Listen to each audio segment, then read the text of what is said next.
Are you as curious as I am on where all of these new wheated bourbons on the market will stack up against the Weller Antique 107? Well, if you are, this is the video for you. I am going to put all 6 of these into a blind flight and see which one comes out on top.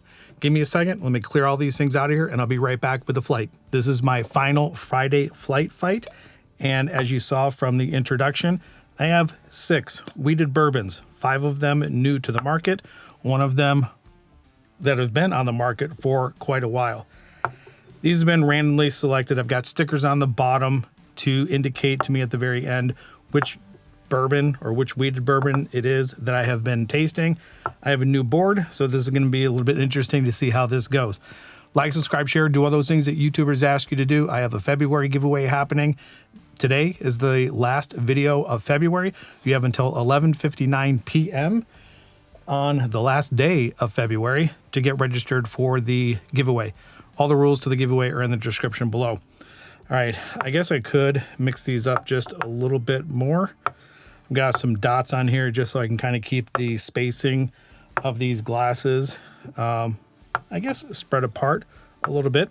I'm going to start on my left, work my way right. I've got water, I got a pad of paper here, I got my pencil. Let's go ahead and get into the blind flight of wheated bourbons. I'm going to flash the bottle up along with the date that it hit the market and the price that I'm paying in Phoenix, Arizona. Since these are wheated bourbons, I think they're all pretty much going to smell the same. I lied, they don't. Glass 1 and glass 2 totally smell different. Well, I mean, they smell like wheated bourbons, but they smell different. There's a little bit of a cherry, a little bit of a musty, damp cardboard nose coming from glass 1. Not a whole lot of spice to mention. Glass number 2 has a little bit more of an earthy note. No spice at all. Comes across as a little bit sweet. Glass number 3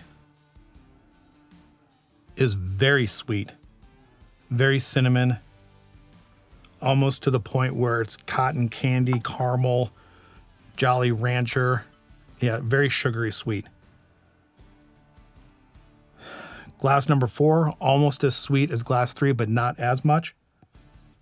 So far, none of them have had any kind of spice. They're all coming across as pretty soft. Earthy, cardboardy, damp, dusty, little buttery. They smell good.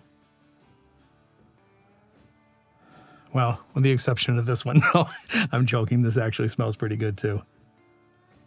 Yeah, they all have a very soft, pillowy, sugary, damp kind of note. So when I said that I think they're all going to smell the same, they kind of do smell similar because they're wheated bourbons. I know each of them might have their own individual mash bill. I'm going to do my best to flash the information up so you have an idea of, again, how much they are, what the mash bill is, when it was introduced to the market, and what I'm paying for it in Phoenix, Arizona. Yeah, so glass number 6 and glass number 3, I think, are coming across as the sweetest on the nose. They all have very soft notes that are coming through, a little bit of cinnamon, some cherry notes were coming through on one of them, very low spice, and not a whole lot of them have a lot of proof to them. So let's go ahead and get the notes going and get these things on the palate. Glass number 1.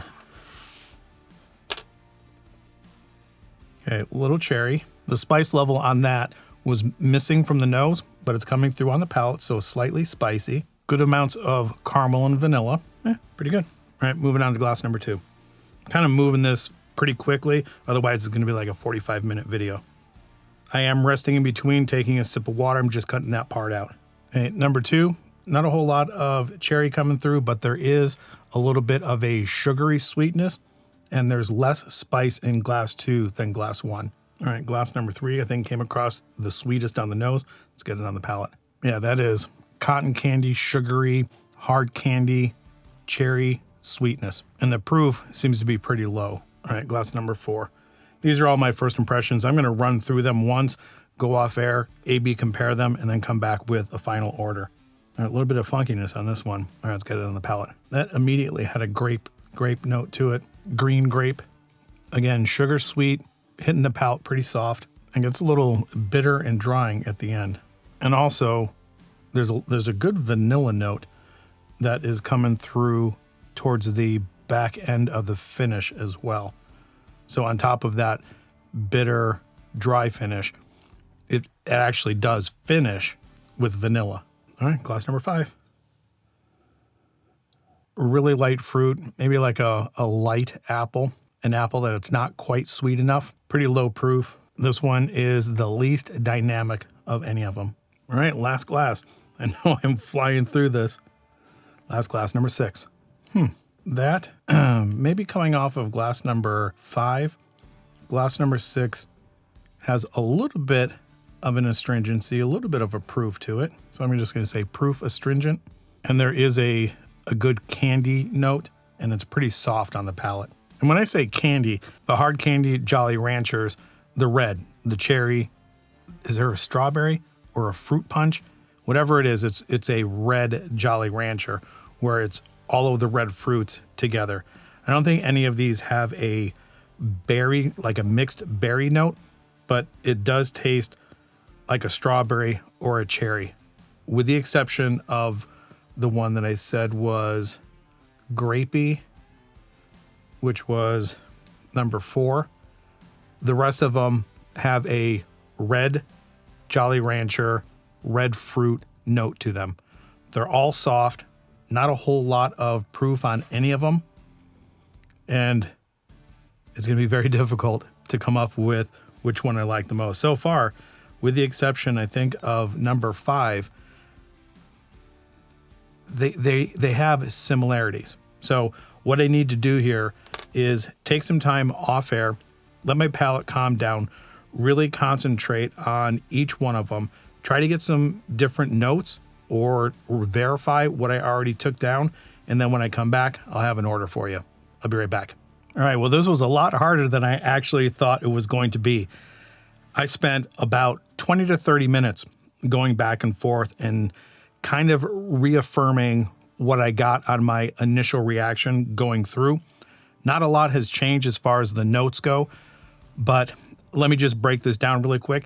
On the nose, I said the best on the nose was glass 3, then 1, then 2, then 6, 4, and 5. Glass number 3 by far had the sweetest nose. But when I went back to it on the palate, going the other direction and then A/B comparing them, here's what I ended up getting as far as my places. Coming in last place was glass number 1. When I tasted glass number 1 at the beginning, I said that there was a cherry note. It was slightly spicy, caramel, and vanilla. I really liked it. And then as I went back the other direction and started A/B comparing them, I went from glass number 5 back to glass number 1, and a Windex note jumped out of here. Not only that, but I went back to glass number 2, and that same Windex note jumped out as well. So glass number 1 and 2, this is going to be in 6th place, and this is going to be in 5th place. My 4th place, I ended up putting glass number 5. Glass number 5 was pretty mellow. It had a green apple note, not like a Jolly Rancher green apple, not that kind of tartness, but there was a green apple almost to the point where it was ripe, but not overly ripe. So you ended up getting some sweetness, but not a whole lot of tart. It was low proof, and it just kind of fell into the middle of the pack. Nothing glaringly bad, but also nothing that made it stand out above everything else. So that ended up being in my 6th, 5th, 4th place. In 3rd place, glass number 3. Glass number 3, I said, was cotton candy. It was the one that was the most sweet on the nose, and I thought that sweetness was going to transfer to the palate, and it didn't quite live up to how sweet it was on the nose. And I do need to tell you, every single one of these with the exception of glass number 1, almost had zero spice at all. It was still candy sweet, hard candy. It was a little bit low proof, and the flavors were a little bit better than glass number 5. So I had to put glass number 3 above glass number 5, but it didn't stand out all that much between glass number 4 and 6. 4 and 6, I went back and forth a lot. When I initially smelled glass number 4, there is a grape note that came through, and then instantly I started to think, well, that's Weller Antique 107. It's a Buffalo Trace product. And for me, some reason, Buffalo Trace products come across as grapey. And then I went to glass number 6, and that grape note jumped out again in glass number 6. So I thought glass number 6 was the Weller 107. Glass number 6 was proof. It had a little bit of an astringency to it. And then when I went back the other direction, that astringency went away. And what I was left with was a very well-balanced sweet with a slight amount of spice.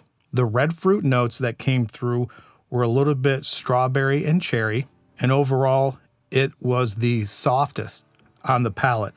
It just glided over the tongue, and it had a moderately long finish. And that finish didn't turn bitter, and it stayed sweet with a small amount of spice just kind of lingering in the background. I really enjoyed glass number 6. And then I went back to glass number 4 and tasted it. And again, that grape note stuck out. It was a little bit higher proof. It had slightly more balanced sweet and spice. There was a little bit more spice in here than there was in here. And then overall, it just latched on to my palate a little bit longer. And the oak note or vanilla, green grape, pillowy soft, buttery, glass number 4 ended up taking first place. So 6th, 5th,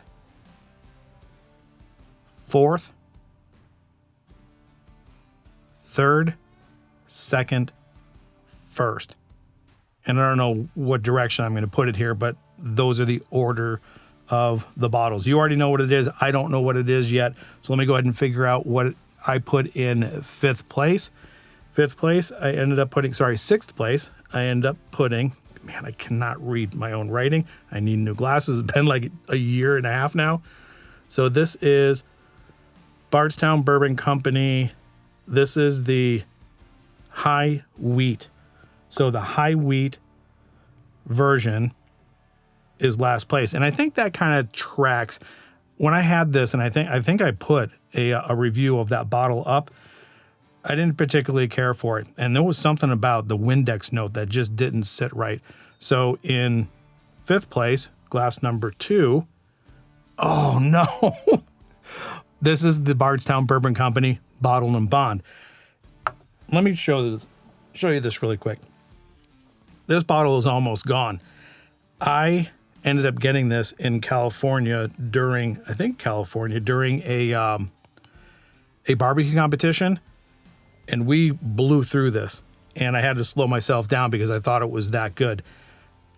The Windex note that I got in this, along with glass number 1, put it towards the bottom, so that's a little bit disappointing that this ended up. I thought this was going to be finishing a little bit higher. And as you can see, glass number 1, not a whole lot gone in this one. I think it's just not as well balanced as the other one for me. So that ended up being 5th place. That's surprising. And then in 3rd place, glass number 5. 3rd place, 4th place. 4th place, glass number 5 was the Green River. Green River is, I do believe, let me look at my notes really quick. Green River is the lowest proof. And in my notes, I did say this is the least proofy, low proof, and it was the least dynamic. Still pretty good, but just middle of the pack. Nothing stood out and nothing kind of killed it, with the exception of it wasn't really standing out. So glass number 5 ended up being in 4th place. Third place, glass number 3, the sweetest on the nose. Glass number 3 was Penelope. So Penelope Wheated. I picked up this bottle a couple of days ago. Had a couple of pours out of it just to kind of get it past the neck, let it air out a little bit. And when I had this, I thought this was going to rank up there pretty high, because as soon as I ended up picking this one up, I realized, hey, there's a whole lot of new wheated bourbons out. So I was wondering where this was going to land in a flight of new wheated bourbons, and that did pretty well. So in third place. In second place, glass number 6, and so glass number 6, I was just going to say the Weller and the Redwood Empire are still out there. These are the two that reminded me the most of Weller 107. So in second place, glass number 6, Screaming Titan. So Weller 107 in this blind took first place. Tell you what, that was really fun. That was interesting. I did not think, again, like I mentioned before, I didn't think the Bardstown Bourbon Company Bottled and Bond would have finished so low. That was weird that the Windex note jumped out of both of these. I tell you what, blinds are amazing to do. They're fun. They're nerve-wracking, because when you have an idea in your head of where things are going to fall, when you don't know what's in the glasses, and then when you reveal it to yourself, you start rationalizing it. Oh, this should not have been down as far as it is, but you can't fool your palate. So in a blind, and I think that's kind of where I was getting to earlier, in a blind, things taste different within that blind than they do on their own. So take that into account. Just because it finished last and 5th in this blind doesn't mean that they're bad. That's just where they finished within this blind based on my palate today. Regardless of where any of these finished, it was fun to do. Do me a favor and let me know in the comments down below what your favorite wheated bourbon is of those newer releases. Is there something out on the market that is relatively new that I did not put into this flight? Let me know in the comments down below. And that's kind of the purpose of this entire video. Is there an Antique 107 alternative out there? And based on this flight, it is. Just again, the Redwood Empire Screaming Titan. And this is batch number 2 of the Screaming Titan. This was very similar for me today in this blind to the Antique 107. I'd be curious again to have your thoughts. Let me know in the comments down below what you thought of this blind. If you've had any of these new ones and you've compared it to your favorite wheated bourbon, where did it finish? So that's where I'm going to leave it today. I hope you enjoyed this. It was fun for me to do. It was an eye-opening experience with this blind. So wherever you are at in your journey, I hope you're enjoying it. And until the next time, we'll talk to you later. Don't forget, we do have a giveaway happening, and the deadline for that giveaway is coming up at 11:59 p.m., the last day of February. Talk to everybody later. Bye.